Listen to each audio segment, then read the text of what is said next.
हजरत Iran का मैंने बताया था कि एक फाइटर जो हेलीकॉप्टर है वो क्रैश हुआ, ये देखिए, जिसमें 4 लोग मारे गए। 4 में से जो 2 थे वो ईरान एयरफोर्स के जवान थे, 2 ऑफिशियल थे। चारों की मौत हो गई। ये उनके अंतिम संस्कार की चंद तस्वीरें आपके सामने हैं। खबर आ रही है कि आजकल में ही डोनाल्ड ट्रंप यानी अमेरिका ईरान पर अब हमला करवा सकता है, वो भी लिमिटेड, ताकि ईरान प्रेशर में आए और ईरान अमेरिका की तमाम शर्तों को मान ले।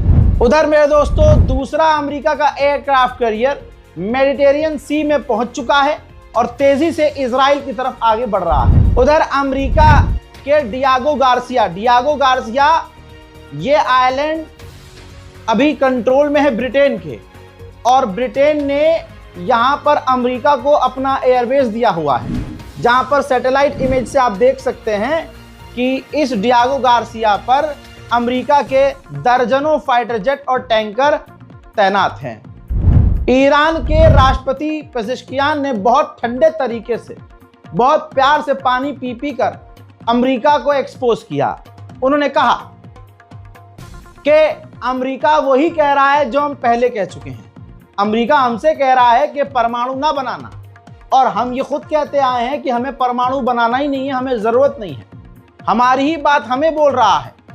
वहीं अमेरिका झूठ फैला रहा है कि 32,000 प्रदर्शनकारी मारे गए, जबकि 3,000 जो प्रदर्शनकारी मारे गए, हमने उनका और उनके बाप का नाम तक पब्लिक डोमेन में डाला। तो ये सिर्फ प्रोपेगेंडा है।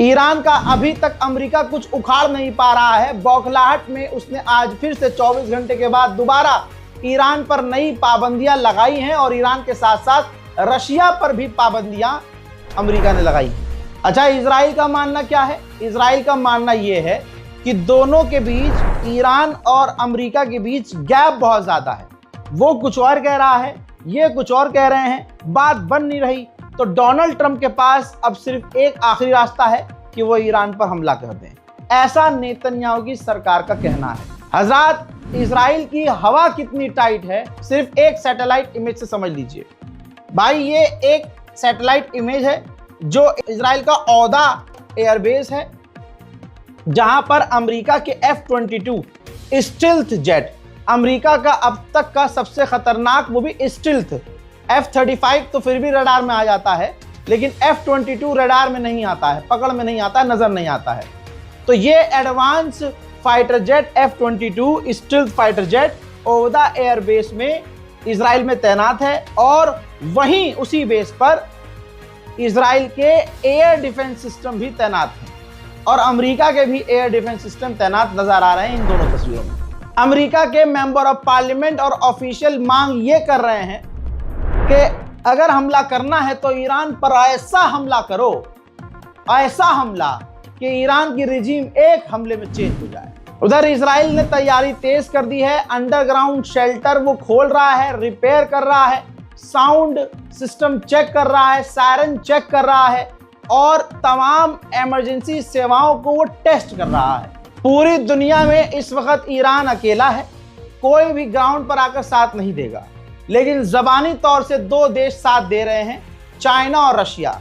दोनों ने मिलकर कहा है कि अमेरिका जिस तरह से ईरान को धमका रहा है यह सरासर गलत है। बातचीत की टेबल पर आकर बातचीत के जरिए मामलात को हल करना जरूरी है। अमेरिका के व्हाइट हाउस ने कल कहा कि ईरान परमाणु के करीब है, यूरेनियम बना रहा है, वो परमाणु बना सकता है। लेकिन अमेरिका के ही एक्सपर्ट ऑफिशियल वैज्ञानिकों ने कहा है कि यह झूठ है। ईरान की न्यूक्लियर फैसिलिटी पर जब अमेरिका ने हमला किया तभी से ईरान ने यूरेनियम एनरिचमेंट करना बंद कर दिया था। हजरात, ये एक प्रोपेगेंडा है। पिछले 30 साल से नेतन्याहू, जी हाँ यही नेतन्याहू, जब भी ईरान पर हमला करना होता है ये नेतन्याहू और अमेरिका मिलकर प्रोपेगेंडा चलाते हैं कि ईरान 7 दिन में परमाणु बना सकता है, ईरान 10 दिन में परमाणु बना सकता है, ईरान के पास खतरनाक हथियार हैं, ईरान के पास डेडली वेपन है, ईरान के पास केमिकल हथियार है।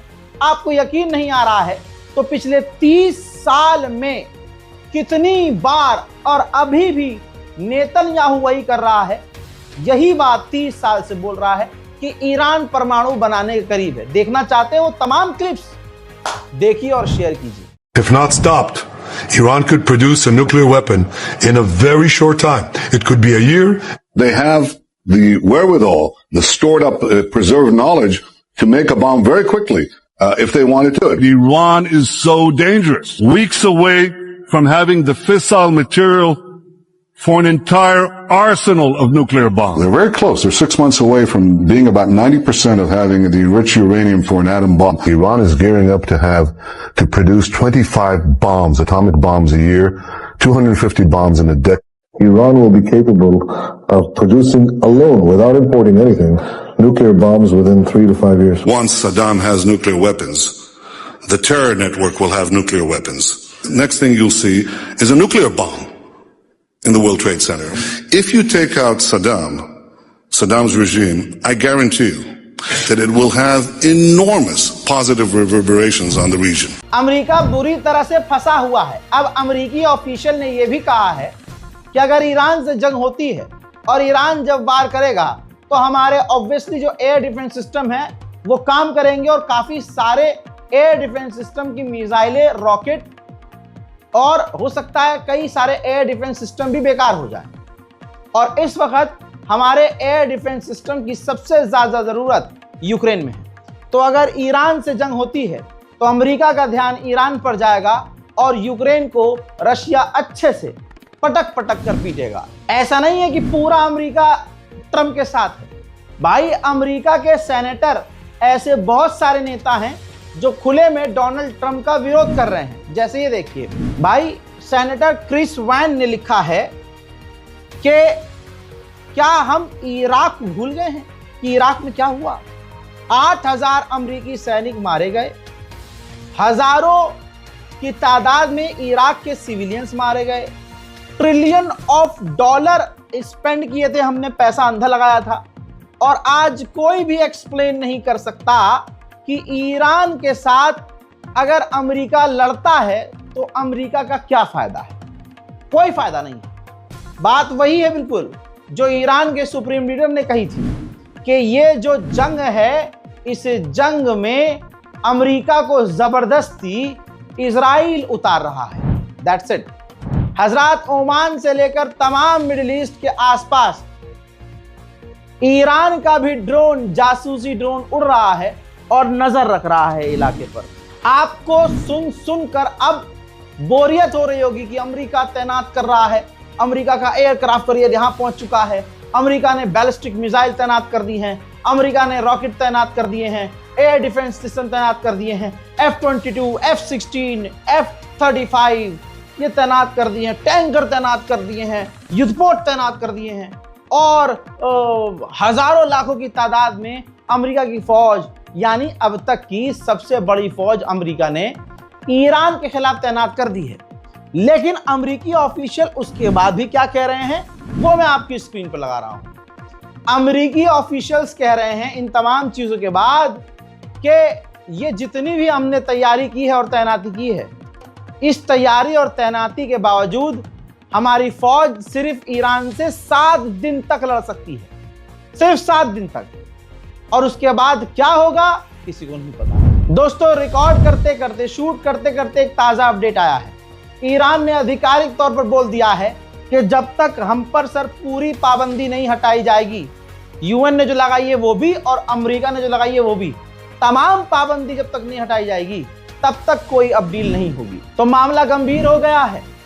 देखना अब यह है कि ये ऊंट किधर बैठता है, आप किस तरफ हैं। दोगले तो नहीं है, ऐसे बहुत सारे हैं सऊदी अरब के गुलाम या बचपन से जिनको नफरत का इंजेक्शन दिया गया है कि इनसे इसलिए नफरत करो क्योंकि वो शिया है, और आज दुनिया देख रही है कि फिलिस्तीन में कोई भी शिया आपको नहीं मिलेगा, लेकिन फिर भी यही शिया भाई फिलिस्तीन के लिए सबसे पहले से बोलते आ रहे हैं, सबसे पहले से।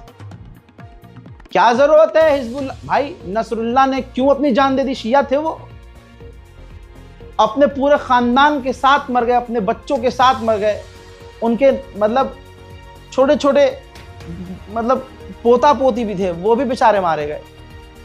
शिया थे ना वो। हम कितनी नफरत शिया समुदाय के लिए अपने दिल में रखे भाई, कि सामने से दिख रहा है कि इजराइल की फाड़ के चार करने वाला यही ईरान है, तो ईरान कोई शैतान का पुजारी है? समझ नहीं रहे। ईरान भी तो अल्लाह का मानने वाला है, अशहदु अल्ला इलाहा इल्लल्लाह वाला है, ला इलाहा इल्लल्लाह मुहम्मदुर रसूलुल्लाह वाला है। अब अगर वो चौथे को पहला मान रहे हो, पहले को चौथा माने, तुम पांचवे को चौथा मानो, तीसरे को पहला मानो, कुछ भी, लेकिन अल्लाह के नाम पर, अहले बैत के नाम पर, आज के माहौल को देखते हुए इस्लाम की छतरी के नीचे तो आ सकते हैं। जब दो सगे भाई भी अलग अलग मिजाज के हो सकते हैं, तो भाई शिया सुन्नी एक क्यों नहीं हो सकते, मिजाज और कुछ कल्चर अलग होने के बावजूद? मानता हूं बहुत सारी चीजें विवादित हैं, टकराव बनाती हैं, लेकिन क्या अभी इस्लाम के हालात, इस्लाम के दुश्मनों की हरकतें देखकर क्या हम आपसी लड़ाई को किनारे रखकर शिया सुन्नी ये तमाम जितने फिरके हैं एक नहीं हो सकते? परवरदिगार के नाम पर, अल्लाह ताला के नाम पर हो सकते हैं, लेकिन अगर ऐसा हुआ तो कुछ मुल्ला लोगों की नौकरी चली जाएगी। रोटी कैसे फिर पकाएंगे? मिंबर पे बैठ के नफरत कैसे बढ़ाएंगे? नौजुबिल्लाह। हजरात मोहतरम, आप लोगों से हाथ जोड़कर गुजारिश है, इस्लाम के परचम को संभालिए। कौन क्या है फर्क नहीं पड़ता, अल्लाह का मानने वाला है वो मुसलमान है, वो जन्नत में जाएगा या जहन्नम में जाएगा वो बात की बात है। अगर हम आपस में लड़ते रहे तो जिंदगी ही जहन्नम बन जाएगी। इस रिपोर्ट को शेयर कीजिए, मेरी बात अच्छी लगे, पसंद आए तो अपनी दुआ मुझे याद रखिए। मैं हूं रजा और आप देख रहे थे रजाग्राफी अनस्क्रिप्टेड। जय हिंद।